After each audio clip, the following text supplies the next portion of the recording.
Question: what part does ritual play in universal existence and in evolving into universal existence? Datre: none whatsoever.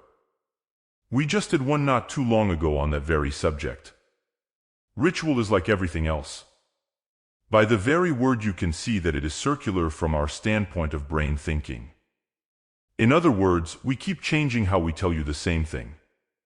We do that because in changing, something will make a change in your thought patterns. Now you can take what you call a prayer, an incantation, whatever you want to call it. Then what happens with familiarity of that one thing? It becomes so familiar to you that it doesn't take very long for your brain to automatically produce the words. And here you are saying this prayer, and what are you doing? You're thinking about what you're going to do when you go home. What am I going to have for lunch? I've got people coming over this afternoon, and I need something for a coffee break. And all the time the words are coming out as a prayer. Now you can't tell me, because we have observed people that are talking, and they don't know what they're saying. This has come through observation through physical eyes. They're talking, but they are not registering what they're talking about. So a ritual is a repetition. And a repetition of any kind is not evolution. It's the constant change, the constant doing that makes evolution. Someone made a statement recently that Aona laughed about, and she said, that is very true. You see, you're going to be wondering how we know all these things. But everything that Aona reads and everything that Aona sees and reacts to is registered in her brain.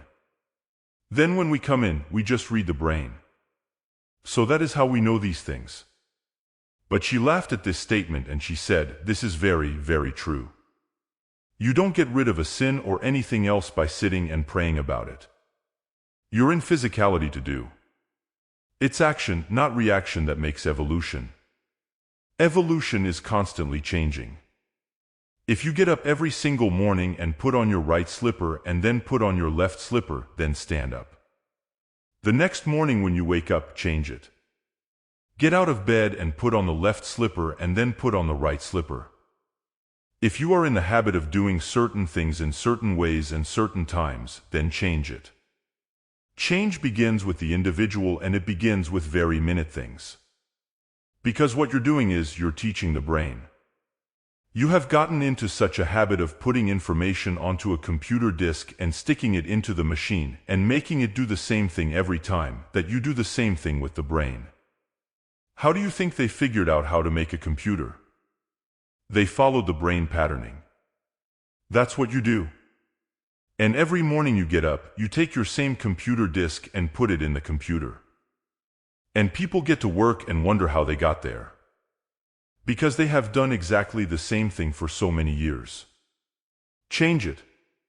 Changes begin at the very, very minute levels. Question: scientists have observed a blue glow around the Milky Way. What is the nature and meaning of this?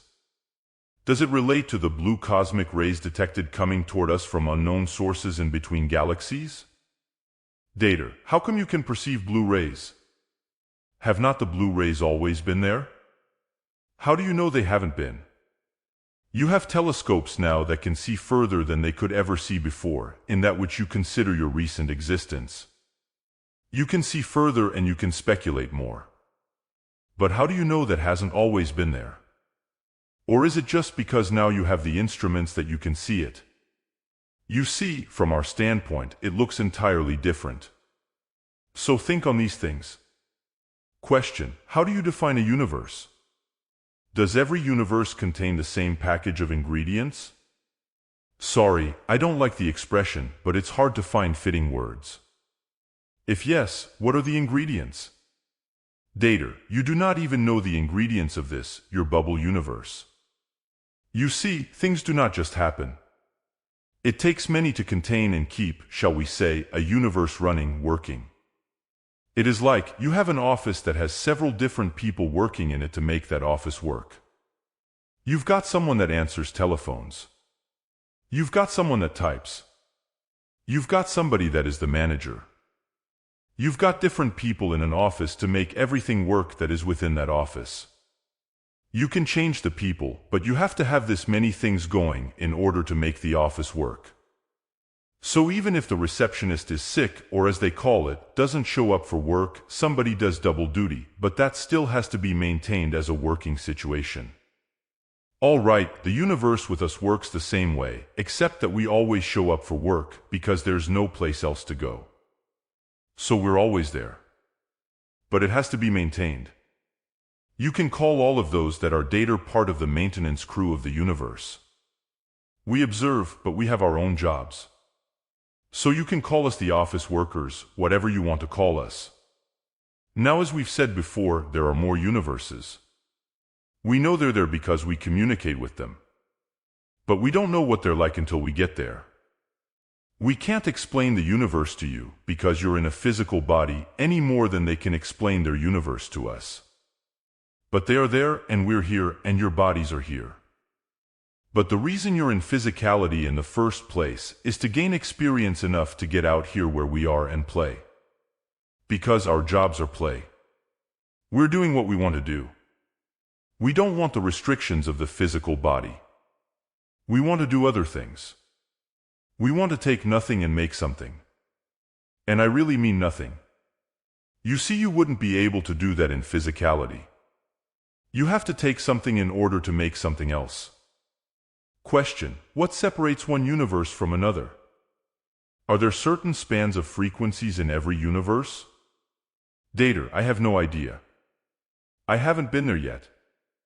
And the last universe that I was in, I don't remember. We don't have memory. You're the only thing that remembers.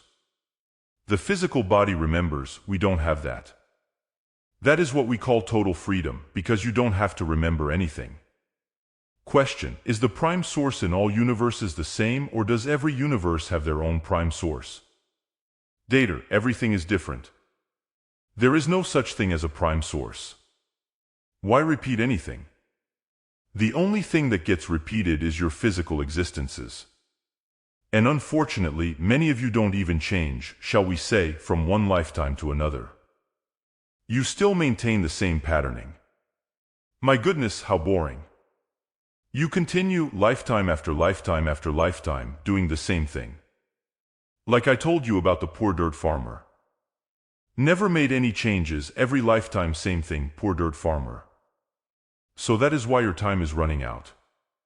You don't have enough ambition, or whatever you want to call it, to get yourself out of here.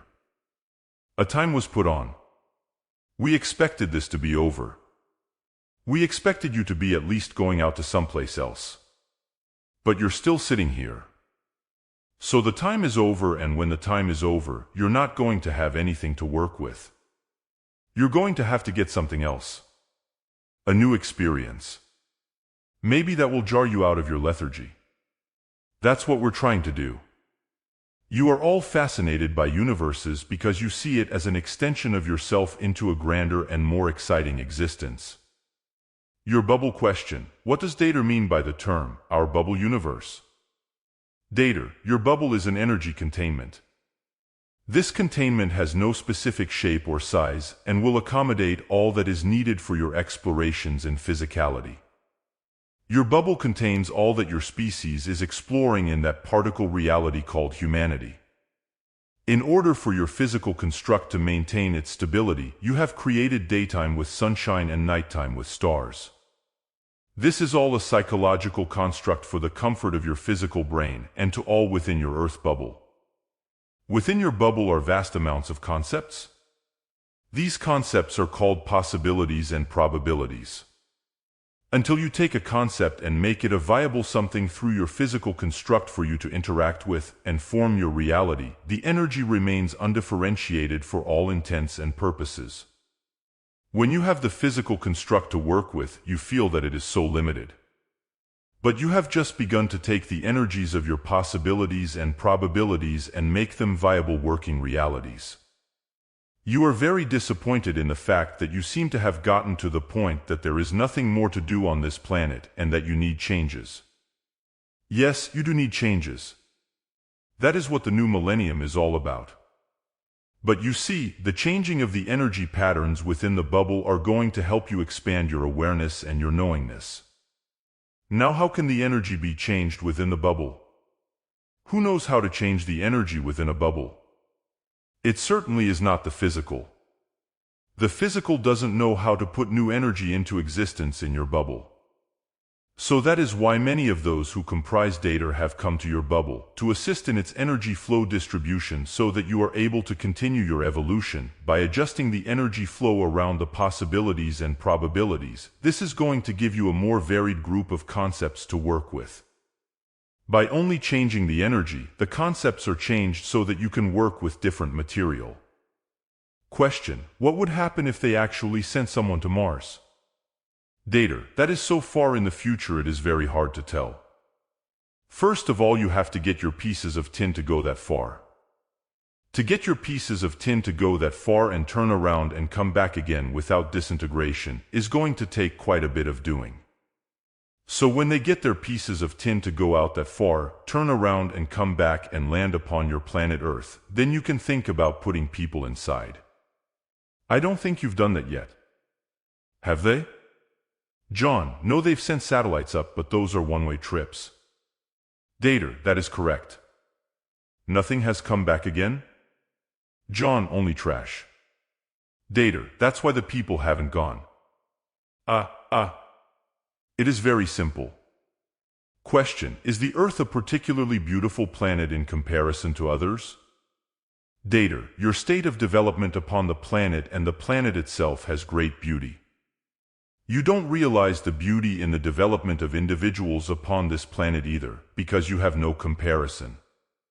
The planet has already begun its many changes, and you as individuals, many of you, have begun your individual changes. But the planet is very beautiful. The thing that you have that we are able to enjoy as that which you call your time has continued. Your colors have changed. Your colors were non-existent not too long ago. You can't realize what your experiences were at those times when there was little or no color upon the planet. You and the planet have evolved to the point that you have extremely beautiful colors. Now even to going to looking at old paintings, I think you call them Renaissance paintings, you look at the colors of those. We have seen them on the net pictures. And you look at their tones and their colors. Were you to go into a museum and see the paintings on the wall of that time, the colors are beautiful, but they're not bright, brilliant colors. Then you go into another part of the museum and you see the paintings with squares and circles and all that kind of stuff and look at that color. That is one of the things that you have developed is your intensity of your colors. Your colors are now even on boxes. I see John has boxes that have bright yellow, bright red, bright purple, bright orange, bright blues and greens on those boxes. You didn't have those colors before. Then you'll say, well, we didn't have pigment to make that coloration before. But who developed the pigment to the colorations that you have today? You did. Such a simple thing. You'll say, well, that's obvious. Yes, but that also was evolution. Evolution takes form in very tiny, what you call, insignificant ways. But when you realize the span of what you call, time that you have changed those colors, that was very quick evolution from a universal standpoint. From a universal standpoint, your present civilizations have gone very fast. They have accelerated at a fast pace, and that always comes at the end of a cycle, before a new cycle happens.